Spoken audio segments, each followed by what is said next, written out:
हम लोगों ने सिद्ध साहित्य की पूरी जानकारी प्राप्त कर ली थी। हम लोगों ने सिद्ध साहित्य के बारे में सब कुछ जान लिया था। अब हम लोग नाथ साहित्य के बारे में जानते हैं कि नाथ साहित्य क्या था।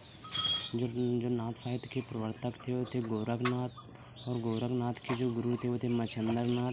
इसलिए नाथ पंथ का जो प्रवर्तक माना जाता है मच्छिंद्र नाथ और गोरखनाथ दोनों को माना जाता है।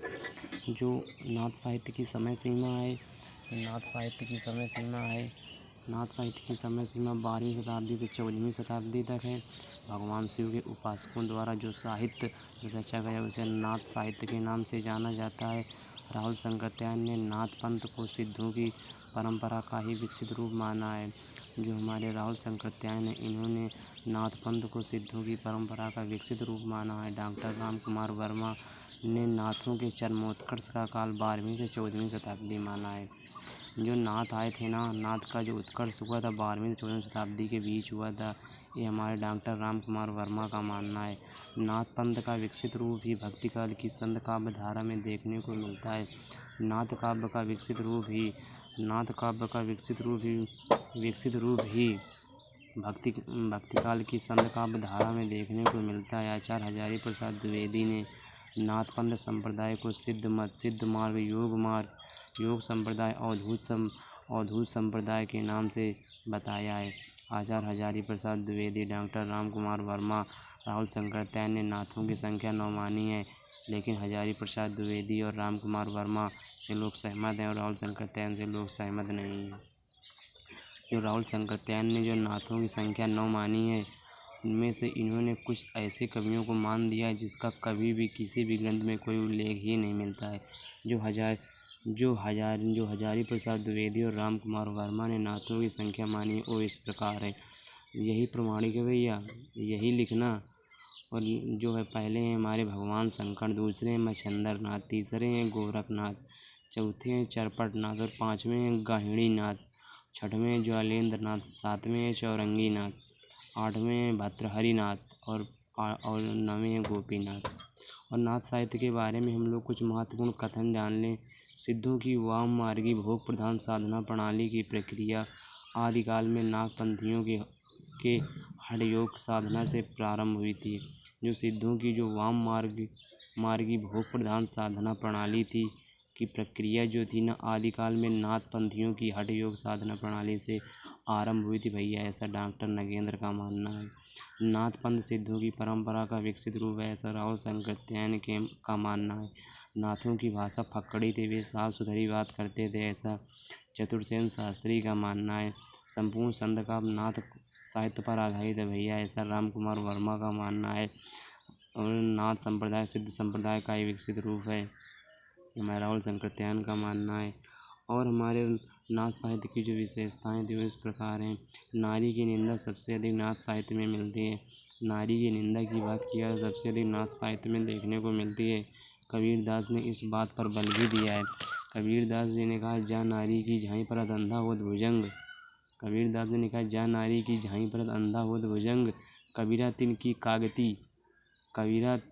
कागती नित नारी के संग।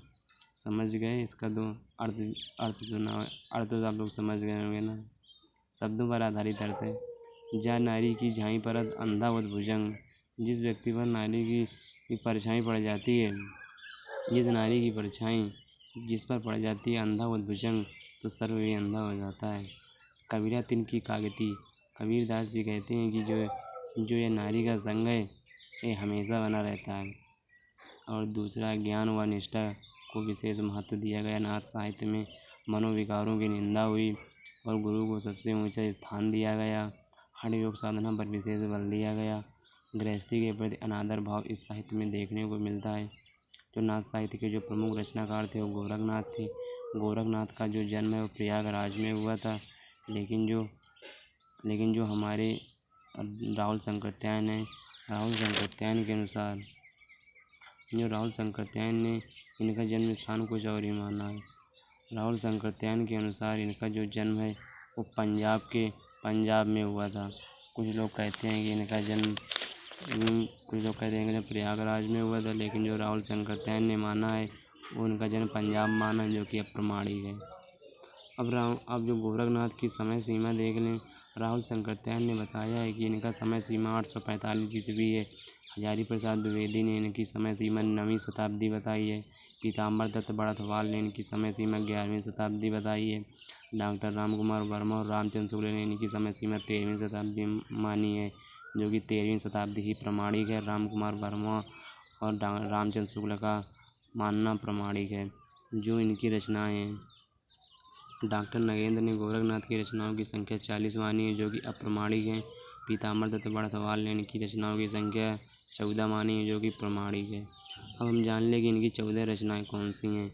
एक है शबदी, दूसरी है पद, तीसरी है प्राण संकली और चौथी है शिष्य दर्शन, पाँचवीं है नरवे बोध, छठवीं है अन्न भय मात्रा जोग और सातवीं है आत्मबोध और आठवीं है 15 तिथि और 9वीं है सप्तवार, 10वीं है मच्छंदर गोरख बोध, 11वीं है रोमावली, 12वीं है ज्ञान तिलक, 13वीं है ज्ञान चौतीसा और 14वीं है पंचमात्रा। ठीक है ना। देखो, ये हिंदी साहित्य में डीलिट की उपाधि प्राप्त करके पीताम्बर दत्त बड़थवाल ने सन 1942 ईस्वी में गोरखनाथ की रचनाओं का संकलन गोरखवाणी नाम से किया था। इसका प्रकाशन हिंदी साहित्य सम्मेलन प्रयाग से हुआ था। डॉक्टर बच्चन सिंह ने इसका प्रकाशन में 1930 ईस्वी माना है। आचार्य रामचंद्र शुक्ल के अनुसार ये रचनाएं गोरखनाथ ने नहीं लिखी हैं, बल्कि उनके शिष्यों ने लिखी है। हम जाने गोरखनाथ ने षट चक्रों वाला एक योग मार्ग हिंदी साहित्य में चलाया। हजारी प्रसाद द्विवेदी ने भी नागरी पचाणी सभा काशी के माध्यम से नाथ सिद्धों की वाणियाँ नामक पुस्तक का संपादन किया। इसमें सिद्ध साहित्य के भोग विलास की भर्त्सना की गई। इस साहित्य में हठ योग का उपदेश दिया गया। मन, प्राण, सुख, वाक और कुंडली, इन पांचों के समंजन से तरीकों को राजयोग, हठ योग, वज्र योग, जल योग कहा जाता है। हम गोरखनाथ के बारे में कुछ जान लें। गोरख और मिश्र बंधुओं ने गोरखनाथ को हिंदी का प्रथम गद्य लेखक माना है। रामचंद्र शुक्ल ने इन्हें पृथ्वीराज चौहान के समकालीन बताया है। गुरु ज्ञानदेव जो महाराष्ट्र के रहने वाले थे, इन्होंने स्वयं को गोरखनाथ का शिष्य बना लिया। राहुल शंकरत्यायन ने इनका जन्म कांगड़ा यानी पंजाब माना है। शुक्ल ने इनकी भाषा को साधुकड़ी व पंजाबी मिश्रित कहा है। बस हम लोग ये जो हाई स्कूल इंटर तक है, इतना ही पूछा जाता है, इसके आगे का नहीं पूछा जाता। इतना ही पर्याप्त है। अब कल हम लोग जैन यानी राज साहित्य के बारे में चर्चा करेंगे। इन वीडियो को आप लोग लगातार देखते रहें। सब्सक्राइब और लाइक करें या ना करें, इससे कोई मतलब नहीं है।